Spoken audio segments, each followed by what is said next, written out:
Yo awat telung pegah laganyo ladum na urang yang pegah. Puatra ke pegah hai tungku bukarinya. Mungkin singah mate katanya lusaraya anak mubalik iman cupau. Menyangan empun perut bek ni pegahan mungkin beh. Bek ni pegahan mungkin. Nyolun pegah ada 2 tahun yang kalepah. Di matang gelempang 2 cukup. Nya bukti hana jauh ngulun tua salah sirok warga Aceh matang lempang 2 yang kali barakan hai mimu tua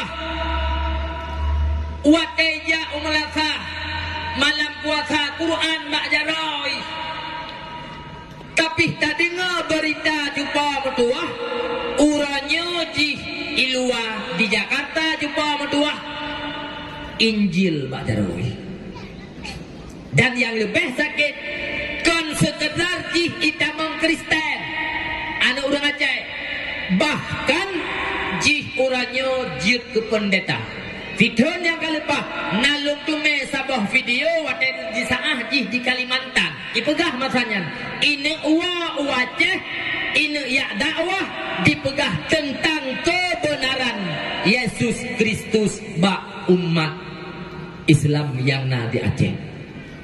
Nyo wate lagenyo puatra yang pernah nepegah li Allah maghfirlahu abu tumin blamdah de uranyo abu mutuah katu ni hai nan dengar mentang abu tumin watenyan memutua jud nekalan bak YouTube nyo bukan nataulun tuan pegah dalam muzakarah ulama abu tumin pernah nematmi nepegah hai memutuah bakmi makanya li Allah maghfirlahu abu tumin puatra nepegah nyo berhati-hati nepegah labu puatra uranyo di Aceh kalahe kelompok yang tidak bertanggung jawab mereka ingin memisahkan gata-gatanya dengan kamu ulama munan nepegah watanya disambung le abu memang yang terjadi yang berdadeku racun bagi kata singoh yang poh ulama Aceh nyokon gop akan tetapi urang Aceh sendiri bele laganyo pegah na rata kaile mi abu memang hana ane urang Aceh uranyo yang imat parang ija udayah ya poh ulama memang hana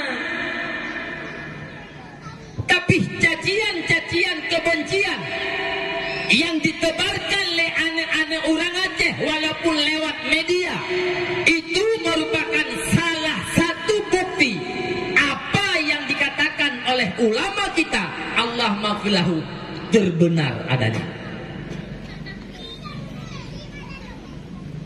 Bahkan yang kau likut kina urung pungo-pungoro jak udayah ya mi yang kejit ngan unpun perut bek ni pegahan mungkin yang kejit bek wak dengar bahapah urang rod puatra kagak pegah tungku bukaria airnya mungkin singgah mati katanya lusaraya singgah anu akan dibalik iman bek ni pegahan mungkin ngan unpun perut kan patihan ku pegah contoh pukul bukti sama tu Haji Umar paduntun yang kalepah kena dengar gepua anak orang Aceh yang na di Malaysia duda gepu damang Islam lam anak orang Aceh nyan ba abia rohul mudi jinir wateta interogasi pakan jih di Malaysia ibah agama Islam idamang agama kafir jawabannya simpel puatra gara-gara empun perut yang kejut ata yang lung pegah nyomi bek lewai tak nepukon dan bek nepubah katib ehnan mi lung pegah bukti lung pegah lo kasih. Oh, mesti ni pegah tabotik, lu pegah. Neu ring gara-gara pun perut mubah puha. Contoh.